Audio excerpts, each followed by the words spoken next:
All right, guys, so we got to talk about what's been going on in the city of Portland. Legal showdown in Oregon as Dems try to block the National Guard.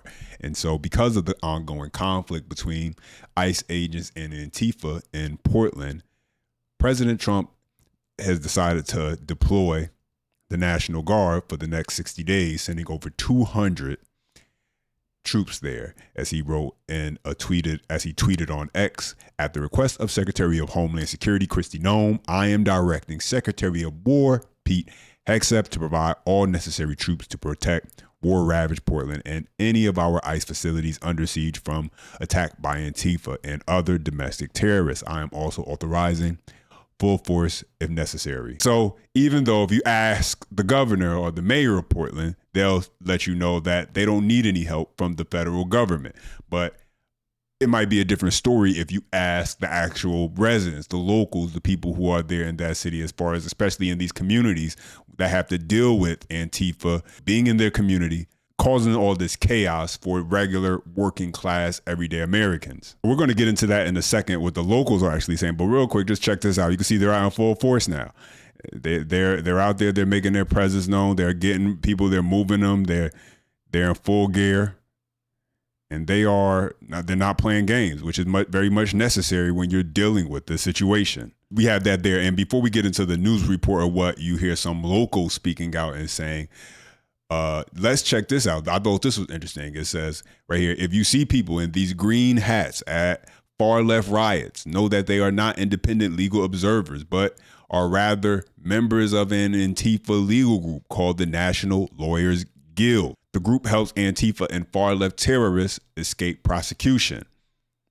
And so not only are we dealing with a situation, as I bring this back up right here, as the state of Oregon is looking to block the National Guard by suing, and we're going to get into that story in a second, by suing the Trump administration, but you also are dealing with the fact that you have perhaps groups out here who are looking to help these far left terrorist organizations escape prosecution. And so let's go ahead and jump into this story right here from Fox News, and we got to jump into this, where hung out to dry, residents left to face violent demonstrators because the police aren't showing up.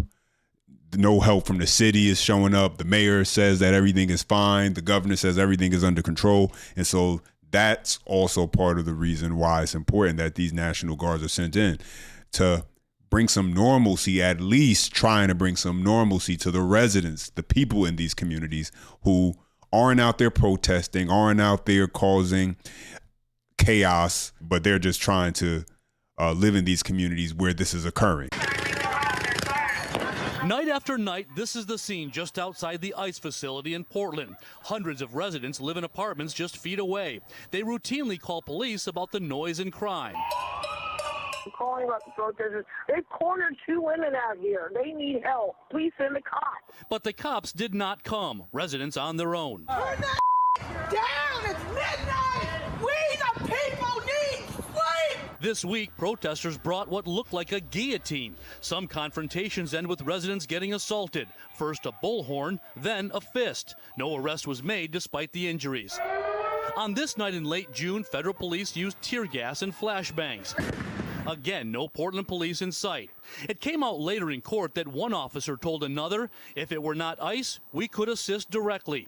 Julie Parrish sued the city to force police to enforce local laws. This is a full-on abdication of police duty in a 4-block radius that impacts some of the most vulnerable Oregonians that we have. Now they've said, meh, we're just going to let violent rioters do this for 80 straight nights, and we don't care. Portland police responded, we take these concerns seriously. At the same time, we are committed to protecting individuals' rights to express themselves peacefully. The Portland approach is pathetic. It's childish. And if you enable people to behave the way the protesters have and wreck the neighborhood for everyone else, they will come back and wreck it the next night. The protest chaos, which began with riots aimed at social justice in 2020, has severely damaged Portland's reputation. It's now ranked by the nonpartisan Urban Land Institute as the second worst place in America to invest. With 6.5 million square feet of commercial vacancy, the top 20 office towers have lost 57% of their combined value in 5 years. Portland's elected leaders ignored our request for comment about what some are calling the city's death spiral. As for those nightly protests, police admitted to us that they have not made a single arrest out there since June 18th. All right, so yeah, there you guys have it. And if the police aren't going to do anything because their hands are tied and these are the orders they're receiving from the mayor via the governor or how may have you, then yeah. And then the president is going to take things into his own hands, as he is already warned cities like Chicago, like Portland, if you do not get your crime, if you do not get your city in order with its illegal immigration issue, with these protesters, then he will send the National Guard in order to help restore a level of order. And then that's what's happening right now with the National Guard coming in. And what do you expect? You have businesses who are deciding to leave the city due to all of the crime, due to the violence, due to the protests over the past few years that's been going on in the city of Portland, because this isn't something that just has popped up overnight. And these businesses are leaving. And so now you're just creating more communities that are jobless, that are places where businesses don't want to go.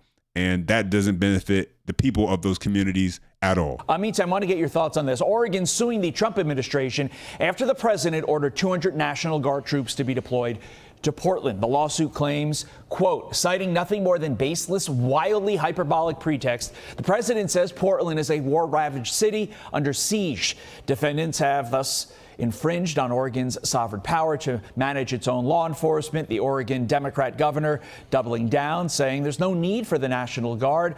Contrary to President Trump's social media post, Portland is not war-ravaged. There is no insurrection. There is no threat to national security. Complaints from Democrats and the far left aside, Jonathan, is this legal? And kind of almost more important to a certain extent, albeit you don't want to say that to a lawyer, is it working? Are these crackdowns, having the National Guard in these cities protecting federal property, working? Yes and yes. And first of all, it's legal because President Trump has a right to deploy the National Guard to protect federal agents enforcing federal law, meaning the ICE agents have every right, and not only a right, a responsibility to enforce immigration laws.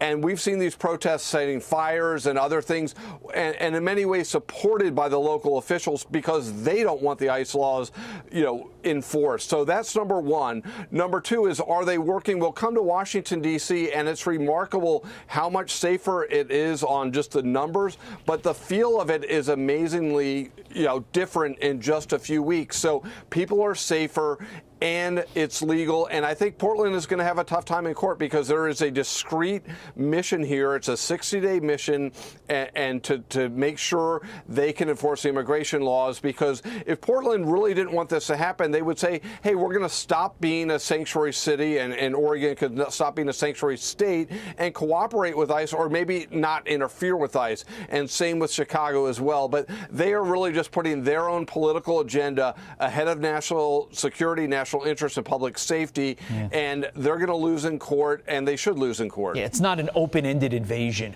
of Portland like the left wants you to have you believe. Jonathan Fahey, thank you, sir. Appreciate it. And so we got another Portland resident here. I'm so happy the President Trump is deploying the National Guard. We have been asking for help for months. This is probably one of these people who lives in these communities, just like in the story that we went over a little bit earlier, where the residents were screaming and yelling at Antifa to let them please rest. This is going on in their neighborhoods each and every single night, and they just want to be able to live in peace. And Antifa, they won't allow it to happen. And so let's just go ahead and run this clip and hear what he has to say. I am so happy that Trump is sending the National Guard in here. I live in this building. We both live in this building. We've been asking for help for months, and we're finally going to get it. When do you think they're coming? When? Not soon enough, man. Not soon enough. What do you want to see happen? I want them to come in and mess them up and just annihilate these people. Whatever force they need, Gals like her and the other people that live in the building, they're the ones. They're the ones that I'm concerned about. So they're afraid to come out of the building. So I've been coming out every night, every day to help them, to make sure that they're okay. She won't even leave the building with them. Are you afraid of the protesters? Very. It's an extreme mob mentality to me, which means nothing is as it should be. So are you excited that Trump's deploying the troops here? Very excited. I cannot wait. And so, yeah, they actually live right here in the building, he said. And so they must deal with this on a regular basis. And the question I'm curious to know the answer to is, with these protesters, with Antifa, with these people out here who are protesting against immigration, I'm always curious to know how many of them actually live in the same communities that they're protesting these illegal immigrants be allowed to stay in. Because just like Chicago, what we've been seeing is the people who actually live in these communities and who have been affected the most on ground zero, they want ICE there. They want the ICE agents to be able to do their job and remove these people, the illegal immigrants, from out of their community. And they're glad that ICE is doing it. But it's the protesters who are being bussed in, driving in, coming from other areas who are fighting against this. But listen, if this is who the National Guard has to worry about fighting against in this so-called war, I think they'll be just fine. Green hair. I don't know if this is a man or a woman. Highlight hair with the purple backpack.